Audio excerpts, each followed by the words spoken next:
food. But generally where we hide things, not things. Store things.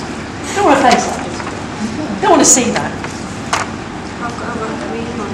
Rockeries, any kind of rocks can mean obstacles that are being climbed. So if you've got rocks around your emotional pool, you've got obstacles to get at your emotions.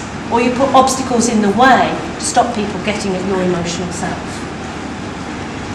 Things from a different place. I've got things from the seaside, shells, driftwood, seagrass. Right, so these are things that you've collected and put in that place. Again, the seaside is emotions, because you're looking at water, but it's taken these mementos of past emotions or past situations or past good times and where you're placing them within your lifescape perspective now. Where these mementos and memories and souvenirs of special times are being focused. Are they from the masculine, the feminine? Are they from the past? Are they in the present? Are they in the future? Any other questions? Sunshine, yeah. Thank you. That is really important. Optimism, warmth, light. The time of year is quite important in your garden. Spring is a time that we're in at the moment. It's about new growth, new beginnings. Summer is things coming into fruition. It's about bountifulness. It's about really, really coming out, showing your best. Autumn is about harvesting things. Yeah, going back and making the best of what we've got and using the resources that we have for the next lot. Winter, of course, is about dormancy. It's about time out, it's about reflection, it's about preparation for the next cycle of new growth. So the overall picture in your garden will give you a flavour of how you're seeing your state of your life at the moment, your lifescape at the moment. Wendy? Fish. Fish, thank you, excellent. Fish are movement. So if you've got fish in your pool of emotions, you've got movement. So you've got emotions that are moving. Okay, that's in feng shui, that they have that for good energies, good qi, to actually have fish in a bowl in a room. Depending on the sector of the room, it causes movement of energy in that particular area. Okay, I want to move on to the next bit, but how accurate is that? Very? Very? Can you just start wind chimes? Wind chimes, again, it's inviting movement. If there is an area of your life, either the past or the present, or you perceive as the future, where you want things to start moving, it's where you put your wind chimes. If it's in the past, we can change our past. The way we change our past is we change the way we look at it. And this is where the flowers are important in the picture, because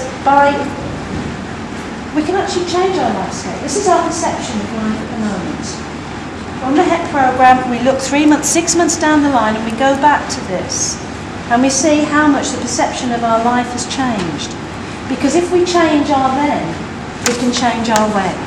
When we change our perspective of the past, we're actually shifting things for the future, because it's right now that we create our future. It's right in this moment now that we actually make our future happen. And our now is dependent on what we've seen, what we've perceived, what we've experienced, what we've understood in the past. By changing the shape of how we see that, we change our now. By changing our now, we change our future. So you can see that this is a really, really powerful exercise. And do you know what can make it even more powerful? Is if you actually go out in your garden and you start to put the tub of flowers in that front sector zone on the right-hand side, to get the gifts from relationship with Dad in those early years, or on the left-hand side of its relationship with Mom. If we want to move things forward, we can put some wind chimes in our present. If we want new opportunities, we can put a little gate in. We don't actually have to do much in the garden, we're just placing things. If we want time out, we can just put a little seat in there. So can you see, when you start to change your physical garden with conscious intention, I want to change my past. I want to do things differently now. I want my future to be different to how it looks now. By actually putting these in your garden with that, yeah, I'm going to do this.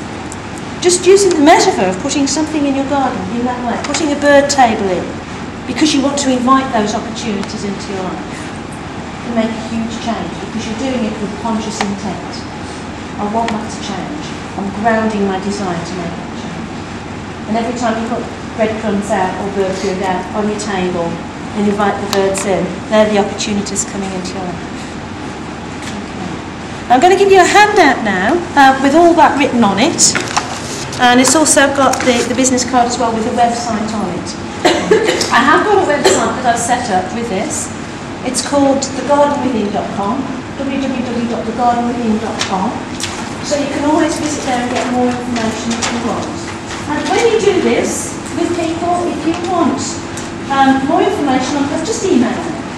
And you can always scan in the garden, and I'll give you a little bit of feedback on that. And it is an incredibly accurate process, and something that you can start to work with people. You'd be amazed, you know, the number of people and children, big black gardens with thunderstorms going on, and you know, barren trees, and that's their perception. So you can actually work with them through different techniques that we have in PET to start to change that very perspective in life. Okay, so this is all the information and a breakdown of what all the symbols are on that handout. Okay? Right, I want to move on now